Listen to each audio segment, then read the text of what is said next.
This is Dune Spice Wars' very first update it's received since launching in early access last month, with time cards below, but I'd encourage you to join me for the journey. Let's unpack all of the juicy, dare I say, pretty impressive new updates. Firstly, every house has a new 10,000 Hegemony ability. Atreides, let's start with them, receive a plus 2% permanent resource production bonus upon electing a positive resolution. Support something positively at the council and have it go through, and you get a plus 2%. It lasts permanently, and it's capped at times 10, so we can have this happen 10 times. That's pretty powerful, especially because it's permanent. Moving along to Harkonnen, they now, every day, have a 10% chance per agent you have assigned to counterintelligence up the top of your agents menu to convert captured enemy agents. A 10% chance if they're captured, so it's a bit tricky to pull off, but if you do it, those agents will receive a minus 10% on every resource. Every resource except for infiltration. So basically, you can really reduce them to nothing before returning them. The Smugglers now have a new ability where they can build underworld headquarters, their specialty, in enemy main bases with new buildings. Pretty cool, right? Build a main base underworld headquarters in every enemy main base. Very cool, builds on them a little bit, and they've got some more changes that I'll cover later in the video. So too do the Fremen, actually, but let's start with their 10,000 Hegemony bonus. For the Fremen, fourth but absolutely not least, they can now build special buildings in allied sieges. This basically, in practice, works the same way as the Smugglers. The Smugglers' underworld headquarters, the Fremen siege buildings, these perform and act in essentially the same way, although I will do a bit more digging on those too. Moving swiftly along to our next change. These ones largely involve the world, the map, how we look at it, how we use it. Firstly, a quality of life improvement like no other. Shift click, baby. You can shift click all of your units, militarily or explorers. This is vital for a real-time strategy game. You'll also see the UI has changed around the clicks a little bit as well. You'll see this flow through into the military and worldview updates. But this is a really important one, so I thought I'd put it at the start of the video, even though it's not that sexy. You can now shift right-click and give multiple orders. So you can select your scout and click shift right-click every single region in the world and have one scout go out and reveal the entire map. Very useful, a classic real-time strategy game thing. Nice to see it has been added here in Dune Spice Wars. Not really the most important change to the world, though. There are others to go with it. The most important one, probably, outside of me shift-clicking all over the place here, is the button F3. You might be familiar. It's on your keyboard. And that tease aside, and yes, there's another one with the tech tree, but we'll talk more about the changes to that in a little bit. I want to talk about this view. So hit F3 and you'll receive the what they're calling the combat view. This is a powerful view. It does limit you a little bit in that it removes the icons by design, of course, so you can't quite tell if you're using a ranged unit or a melee unit at extreme distance. But what it does do is it upfronts health, it upfronts supply, and banners. So your house banner, their house banner, a rebel, that kind of thing. A basic identifier. It's a nice view, it's simple, it's cut back, it makes health and supply, the two key things, really clear. And I might use it in conjunction with the I keys and the U keys and so on. Next up, this. Take a look. The world itself is changing even more.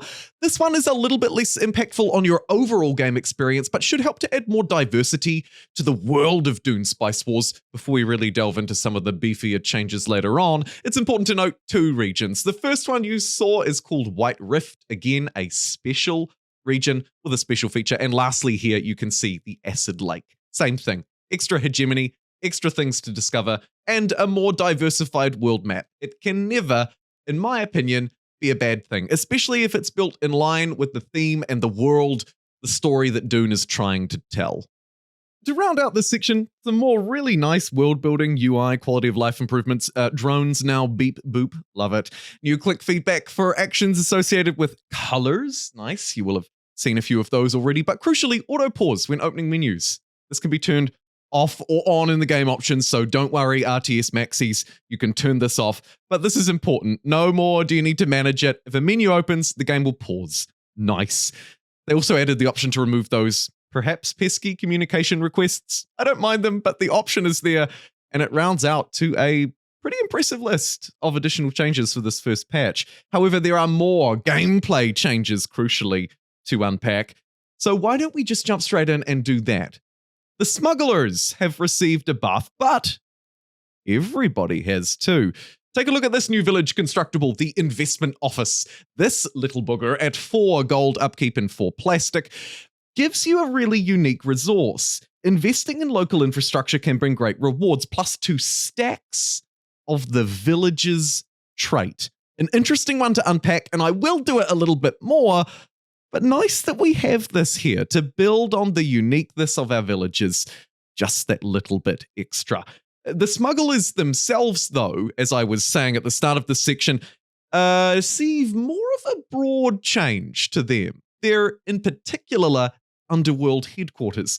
Take a look here. There is now an additional building, the Workers' Guild, plus 20% resource production on it. Inside of the military category, we have a new improvement as well. It's these scouts, plus 10% military power for military units in the region. Very good. And then lastly, in the statecraft section, beyond the first 2 improvements, we have the activist quarters, plus 5 more minor house standing. These are all neat, interesting, and a little bit varied. I think the military one is probably the most obvious go-to, but maybe the extra resource production combined with siphoning it could be a goer. Strategies will have to take a little bit longer to unpack, but overall, very powerful.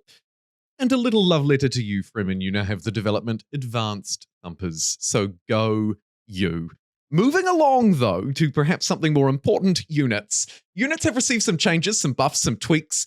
One of note is the stealth probe, which can be built from the start of the game as Harkonnen if you've got the right person in charge of your council. The stealth probe received a very interesting glass cannon change, one of the widest reaching changes, in fact, probably the most to all units. It has half the health now, but 15 attack, half the armor, increased range, reduced upkeep. Also, the Fedaykin lost one of their armor points. Yikes. The Elite Militia lost one of its power points as well, now down to 14. And one of my favorite military units to build and spam has also been significantly nerfed, the Mercenaries. They've moved from being a melee unit to a ranged unit. Their passive now works on enemy kills. Before it was just on allies, so nice. But their health has been reduced by 100 down to 400. Their armor cut from 3 to 2. And their training time has been reduced. Potentially more spammable with the reduced training time, but they'll be operating completely differently now. Weaker, right? Less armor, less health. Unsure. We'll have to see how it plays out in practice, but overall, I thought it's really interesting to note that in general, units have been nerfed. However, they also go on to say at the end of the section in the patch notes, also a lot of balancing, quality of life fixes and changes that could not be listed here. So it wouldn't surprise me if there was a lot more to unpack. Speaking of unpack, oh boy, it's time to pay your taxes. Here I am looking at my Spice report and council standing. This has been nerfed in this patch update as well, and probably rightly so. Previously, if you haven't seen my video on it, if you're the smugglers, the taxman will come and fight you. The Emperor's elite guard will come and destroy you. Whereas if you're not, if you're, say, Harkonnen or Atreides dealing with the council, it is that, and I have to be cautious to pronounce all of the letters in it, but it is the council standing that really matters to you. It has been nerfed a little bit, or buffed, potentially. The negatives have been buffed, put it that way. I don't have the specific numbers and details on it, but it does appear to be much harsher, a little bit more difficult to manage.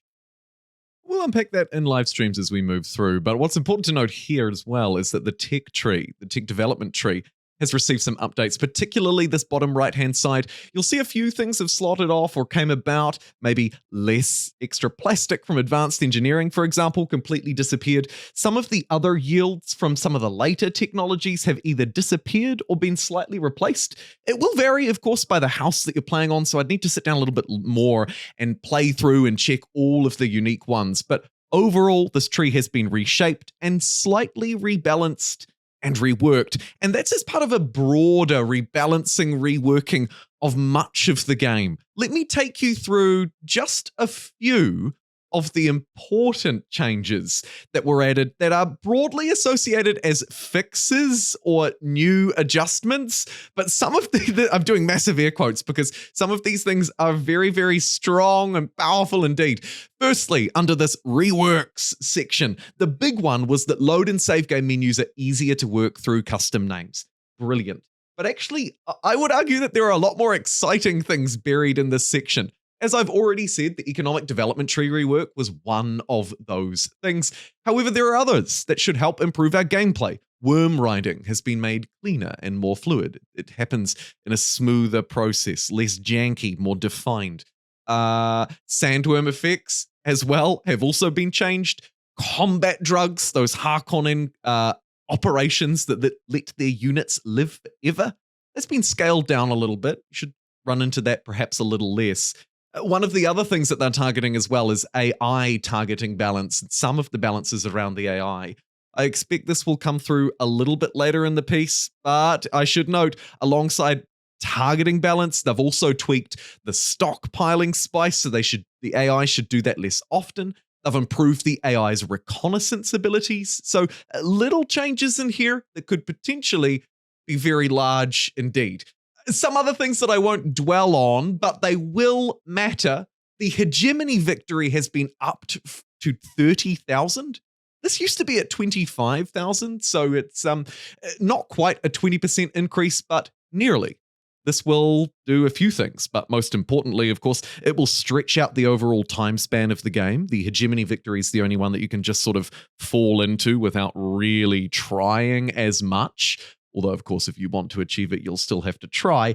So they've basically stretched out the later game, stretched out some extra game and said, hey, if you don't go for the assassination or the domination or the diplomatic victory, then this Hegemony score-based one, even if it's your main ambition, will take that little bit longer.